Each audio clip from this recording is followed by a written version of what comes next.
حضرت غوث اعظم شیخ عبد القادر جیلانی علیہ رحمہ و رضوان،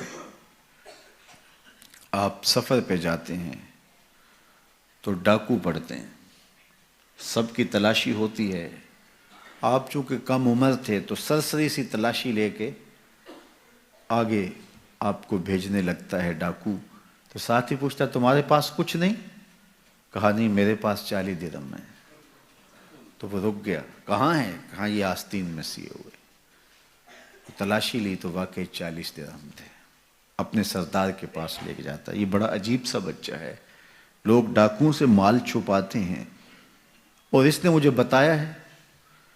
تو وہ بھی حیرت زدہ ہو کے پوچھتا ہے یہ کیا کہانی ہے؟ لوگ تو ڈاکوؤں سے مال چھپاتے ہیں اور تمہاری تلاشی ہو گئی تھی، تمہیں آگے بھیجتے بھیجتے اس نے پوچھ لیا تمہارے پاس بھی کچھ ہے، تو تم نے بتا دیا 40 درہم میں، تم خاموش رہتے یا کہتے نہیں میرے پاس کچھ نہیں ہے؟ کہا میری ماں نے رخصت ہوتے ہوئے میری آستین میں یہ 40 درہم سیے تھے اور ساتھ وصیت کی تھی بیٹا زندگی میں کبھی جھوٹ نہیں بولنا۔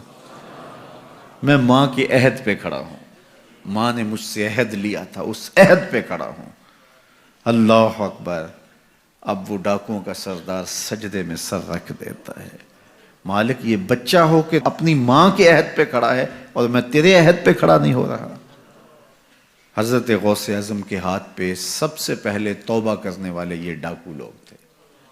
جب آپ سچ بولتے ہیں تو اللہ اس سچ کی برکت سے نور دلوں میں پیدا کرتا ہے۔ مجھے یہ بتائیے، حضرت غوث اعظم رضی اللہ تعالیٰ عنہ نے سچ بولا، اور سچ کیا بولا کہ میری آستین کے اندر چند درہم ہیں۔ اس کی برکت یہ ہوئی کہ مدتوں سے لوگوں کا مال لوٹنے والے راہزن، ڈاکو، چور، لٹیرے، ان کے سینے میں ایمان کا چراغاں ہو گیا، توبہ کا نور آ گیا۔ یار وہ سچ بولیں تو دوسروں کے سینوں کے اندر چراغ علم روشن ہوتا ہے، نور رحمت آتا ہے، ایمان کا، ہدایت کا نور پیدا ہو جاتا ہے۔ تو جو سچ بول رہا ہے اس کے اپنے سینے میں کتنا نور پیدا ہوتا ہے۔ یہ تو ان کی برکت سے دوسروں کے سینے میں نور پیدا ہوا، ان کے سچ کی برکت سے ایسا نور پھیلا کہ جو اطراف میں کھڑے تھے وہ بھی محروم نہ رہے۔ تو جو خود سچ بولنے والا ہے اس کے اپنے اندر کتنا چراغاں ہوا ہوگا۔ تو جب آپ سچ بولتے ہیں تو آپ کی بات دلوں میں اترتی ہے، آپ کی بات روحوں میں اثر کرتی ہے۔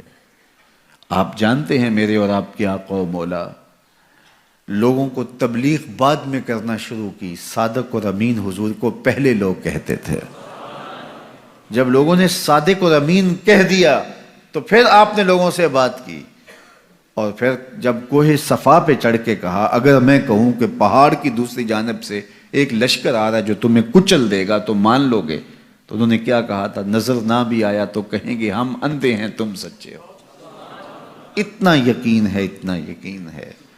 اللہ اکبر! تو صاحب اپنی زندگی میں سچ شامل کیجئے، اپنے شب و روز کے اندر سچ شامل کیجئے۔